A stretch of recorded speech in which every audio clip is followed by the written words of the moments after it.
Ok, c'est parti. Dans le cas d'une ouverture iliaque, on avait lors de notre traitement, notre bilan, le membre inférieur gauche qui voulait bien s'allonger lors du test d'ouverture-fermeture, mais il ne voulait pas se raccourcir. Donc on est dans une ouverture iliaque gauche, contralatérale par rapport à soi. Donc on va rester en contralatéral. On demande au patient de s'éloigner un petit peu du bord de la table, ce qu'il a déjà fait. On fléchit le membre inférieur contralatéral par rapport à soi. Je suis en fente avant en direction crâniale. Appui sur la TTA pour impacter et soulager le poids de la jambe pour le patient. J'amène son pied sur mon EIAS externe. J'aide le bassin à venir, je dégage son membre supérieur, hop, sur le grille costal. En verticalité du bassin, je soulage bien dans un premier temps le poids du genou pour que ça soit confortable pour lui.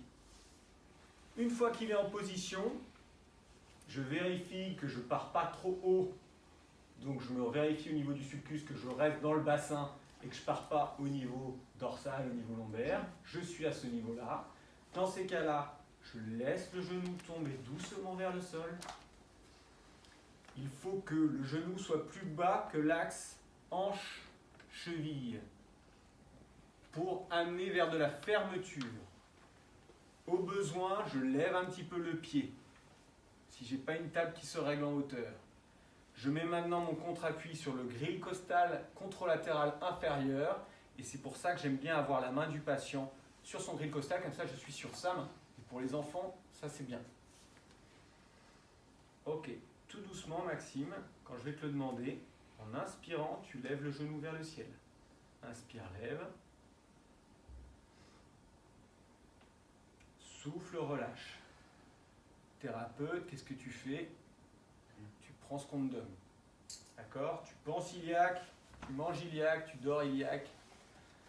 Et tu vas dans son mouvement de fermeture. C'est un léger mouvement, comme si tu partais en salutation. Mais l'idée, c'est d'épuiser, pas chercher à forcer sur la structure.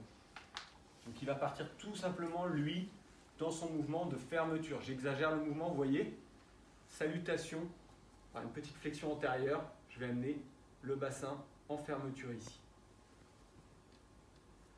Patient, inspire, lève le genou vers le ciel. Souffle, relâche. On abandonne.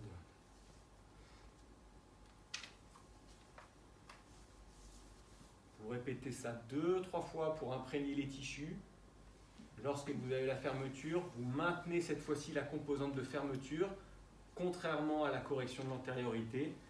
On maintient l'appui face externe et on amène en extension en gardant la composante de fermeture pour rallonger le membre inférieur sur la table.